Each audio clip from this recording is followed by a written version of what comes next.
Jadi makin ditekan, makin yakin sama Allah. Makin banyak masalah, makin yakin sama Allah. Makin berserah kepada Allah. Kok bisa kayak gitu? Ada orang yang ketika makin banyak masalah, makin ragu sama Allah. Ini Allah maunya apa sih? Gitu kan? Ketika makin banyak masalah, makin kayak mempertanyakan takdir dan ketentuan Allah. Kenapa kok saya yang ngalamin ini?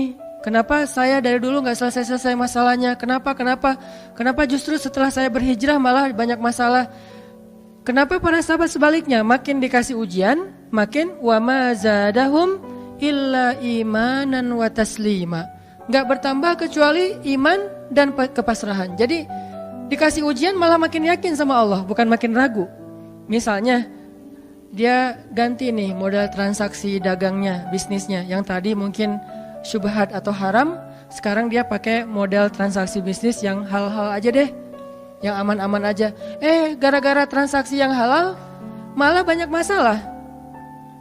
Masih mending kalau masalahnya cuman berkurang income-nya. Ini malah ditipu orang lah, rugi segala macam. Mulai mempertanyakan, nih bener nggak ya saya ngambil jalan yang syariat segala macam, kok malah makin susah nih kelihatannya. Kenapa kita ketika diuji malah jadi ragu sama Allah? Kenapa saya katanya kalau misalnya saya jujur, saya akan dapat kebaikan. Ini gara-gara jujur malah gak lulus. Ya mungkin gak belajar tapi jujur. Yang satu lagi yang gak jujur malah nilainya bagus mungkin. Misalnya gak belajar tapi dia dusta. Kenapa para sahabat ketika diuji malah makin yakin sama Allah? Malah makin pasrah kepada Allah. Karena mereka pegang janji Allah. Itu salah satu tipsnya. Kalau kita pengen tetap woles pas menghadapi kesulitan, pegang janji Allah. Makin kita kuat pegang janji Allah, diuji, kita makin pasrah sama Allah. Ya Allah, saya akan yakin sama Engkau memegang janjimu. Ketika diuji, saya berharapnya balasan dari Allah, pertolongan dari Allah. Kayak yang pernah saya sampaikan dulu, kalau kita dapat musibah, yakinlah kepada janji Allah. Siapa yang membaca doa yang diajarkan Nabi, nanti Allah akan ngasih ganti yang lebih baik gitu kan ya. Allahumma ajurni fi musibati wa khluf li khairam minha. Ya Allah, beri saya pahala dalam musibah ini, beri saya ganti yang lebih baik darinya. Kalau kita pegang banget dengan janji Allah lewat doa ini, kita ketika dapat musibah setidaknya gak akan panik habis-habisan, gak akan putus asa dalam menunggu pertolongan Allah. Setidaknya kalau nggak bisa woles-woles amat, nggak bisa tenang-tenang amat, minimal nggak panik habis berlebihan. Kalau musibahnya musibah kematian, nggak bikin kita meratapi kematian. Kenapa? Kita pegang janji Allah SWT. Makanya kan ada cerita seorang ayah yang diberi musibah dengan wafat 2 orang anaknya. Anak laki-laki pertama meninggal. Dia bilang innalillahi wa inna ilaihi rajiun. Anak laki-laki kedua meninggal, dia bilang innalillahi wa inna ilaihi rajiun. Semua ini milik Allah. Allah yang memberi, Allah juga yang mengambil kembali. Suka-suka Allah, pasrah gitu. Nerima, ridho dalam bahasa agama. Bukan ikhlas ya. Kalau ikhlas itu dalam bab ibadah. Kalau dalam bab takdir namanya ridho. Raditu billahi robba. Saya ridho deh dengan ketentuan Allah, itu namanya ridho. Bukan yang ikhlas ya. Ikhlas apaan? Orang gak lagi ibadah kan? Lagi ada musibah. Jadi bukan yang ikhlas ya, bukan. Tapi yang ridho ya. Kalau mau lebih tepat nih, tapi gak apa-apa deh, pakai bahasa kita aja. Tapi kalau mau lebih tepat maknanya, yang ridho ya, sing ridho ya gitu. Bukan sing ikhlas. Karena ikhlas itu ibadah ritual. Nah, dia ridho tuh. Innalillahi wa inna ilaihi rajiun. Innalillahi wa inna ilaihi rajiun. Yang ketiga, meninggal juga. Dan dia mulai agak ragu nih, kok gini-gini amat ya. Suatu malam dia bermimpi 2 anaknya itu, dalam mimpi itu ayah ini mau jatuh ke sebuah jurang yang di bawahnya api, kayak api neraka gitu. Ditarik sama 2 anaknya, cuman gak kuat. Kata mereka, seandainya adik ada di sini pasti bisa narik nih, bisa nyelamatin ayah. Kalau adik ada di situ, kenapa cuma 2 yang nolong? Karena 2 itu yang dia ridho, yang satu lagi nggak ridho. Akhirnya cuma 2 orang yang bisa nolong dia di akhirat. Bangun dari mimpi dia sadar, oh ternyata justru Allah pengen nolong dia di akhirat dengan musibah itu. Dan buat anaknya juga kebaikan nanti di akhirat masuk surga. Akhirnya dia bilang innalillah wa inna ilaihi rajiun, astaghfirullahalazim. Hidup kadang kayak gitu. Ketika kita pegang janji Allah, ada sesuatu yang kita tunggu di dalam kesulitan hidup kita, sehingga buat kita selalu punya harapan. Tapi kalau kita nggak pegang janji Allah, kita nggak nunggu apa-apa kecuali mengeluhkan keadaan kita, dan itu bikin kita lemah. Ditolak yang pertama, innalillah wa inna ilaihi rajiun. Ya Allah, beri saya yang lebih baik darinya. Nemu nih, ditolak lagi. Lebih cantik tapi nolak juga, kan lebih sakit ya. Lebih cantik ditolak lebih sakit. Ya Allah, beri yang lebih baik lagi. Makin lama makin di puncaknya rasa sakit yang udah gak tahan, diterima. Nih happy ending nih. Ada gak ya yang kayak gitu ya? Kalau jarang ada, berarti belum mempraktekkan jurus ini nih. Kalau pengen kayak gitu, coba tes deh. Cuman kalau ngetes Allah tahu sih ya. Coba deh praktekin, bukan ngetes, praktekin. Nanti pasti kita akan ngelihat hasil yang luar biasa. Jadi pegang janji Allah. Saya kalau nggak selalu sih, kadang-kadang nih, terutama hal-hal yang masih mampu. Ada musibah kecil, langsung berpegangan pada janji Allah. Nah, ntar Allah ganti yang lebih baik. Tapi itu harus dengan bahasa hati ya, bukan dengan lisan doang nih.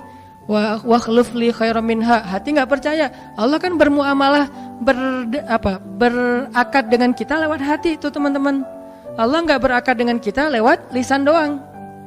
Makanya niat itu kan sesuatu yang terbersih di dalam hati. Walaupun dalam prakteknya ada mazhab yang mengucapkan, ada mazhab yang tidak mengucapkan. Yang jelas secara definisinya terbersih di dalam hati. Innamal a'malu binniyat. Terus Nabi menunjukkan dalam riwayat yang lain, Nabi menunjukkan ke dadanya atau hatinya.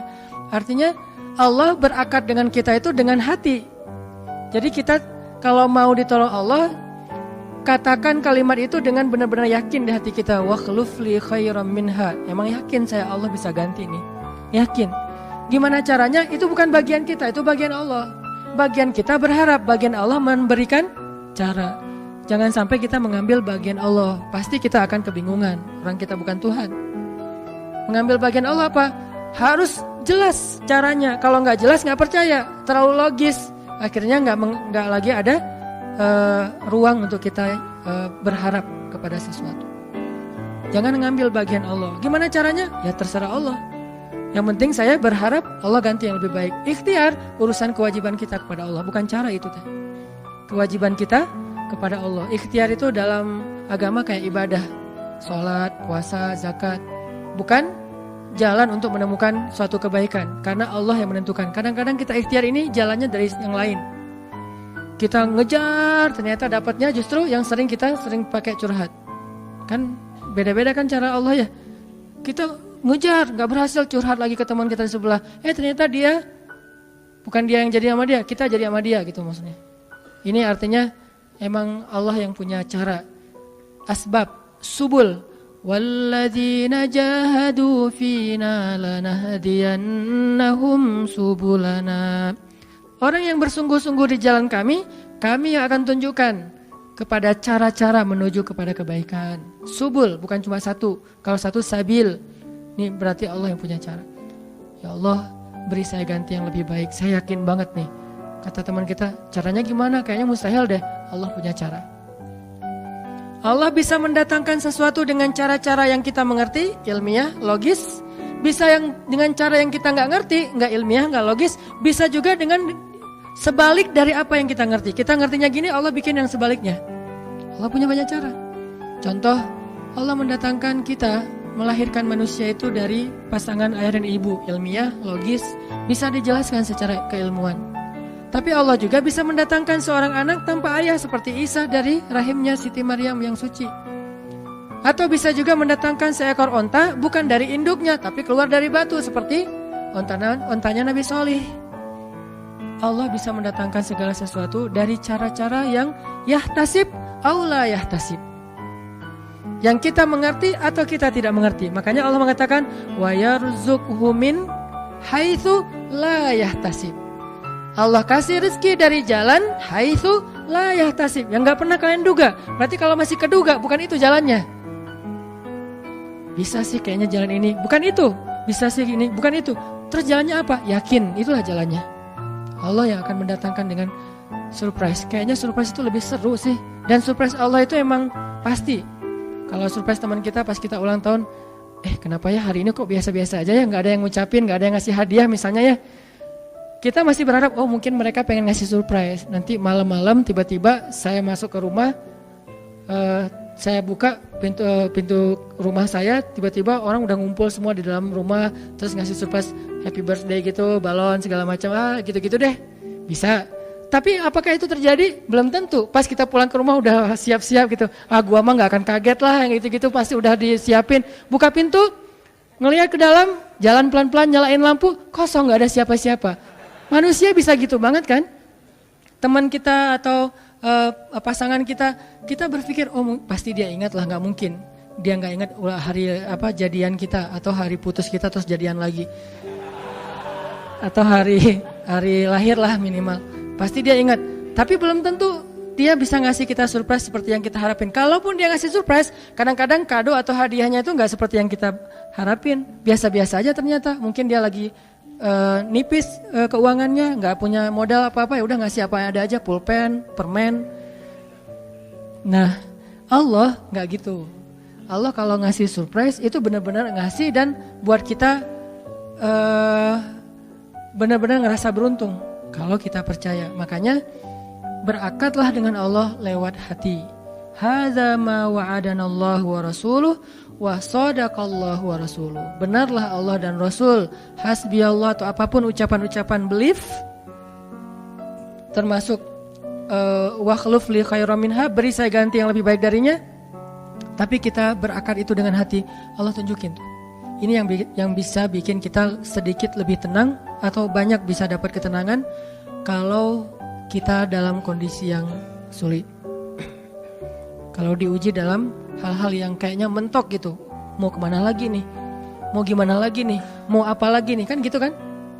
Udah gak tahu lagi mau gimana, mau kemana, mau apa, mau siapa lagi nih? Kayaknya semua yang di list reunian udah ditembak satu-satu, gagal semua gitu kan. Mau siapa lagi nih? Teman kuliah udah, teman SMA udah, sampai teman SD juga udah. Masa nyari teman TK gitu kan ya? Nyari semua nolak, ke siapa lagi? Allah yang punya siapanya. Kadang-kadang siapanya Allah itu kita nggak pernah ngeduga. Yang kita nggak pernah mau ke situ karena berpikir nggak mungkin deh kalau itu mah. Justru kita nggak ngedatangin dia karena kita nggak percaya mungkin. Tapi buat Allah apa sih yang nggak mungkin? Julaibib dengan kondisi rakyat jelata banget ketemu seorang cewek yang selebgram banget, bisa aja tuh. Apalagi kita yang insya Allah nggak julaibib amat lah ya, masih kerenan dikit lah. Walaupun mungkin solehnya pasti jauh dengan julaibib, tapi secara fisik ya kita bukan budak, kita bukan orang yang seperti digambarkan di dalam hadis gimana fisiknya julaibib sangat pas-pasan. Walaupun tingkat kesolehannya jauh, pasti sahabat itu tidak tergantikan, tidak tertandingi. Oke, itu satu kasus di Al-Quran gimana Wallace dengan modal pegang janji Allah. Berakad kepada Allah dengan hati. Ini kata kuncinya. Berakad kepada Allah dengan hati. Dan Allah pasti la yukhliful mi'ad. Gak akan ingkar janji. Gak akan. Kalau dengan hati. Masalahnya tingkat hati juga darajat. Lahum darajatun 'inda rabbihim. Orang yang beriman itu bertingkat-tingkat. Ada yang imannya itu benar-benar luar biasa. Sampai hal yang paling mustahil buat dia tuh gak ada yang mustahil buat Allah. Ada yang berimannya yang berat-berat mah dia masih agak-agak ragu. Yang ringan-ringan dia masih yakin. Berarti aku tergantung prasangka hambaku kepadaku.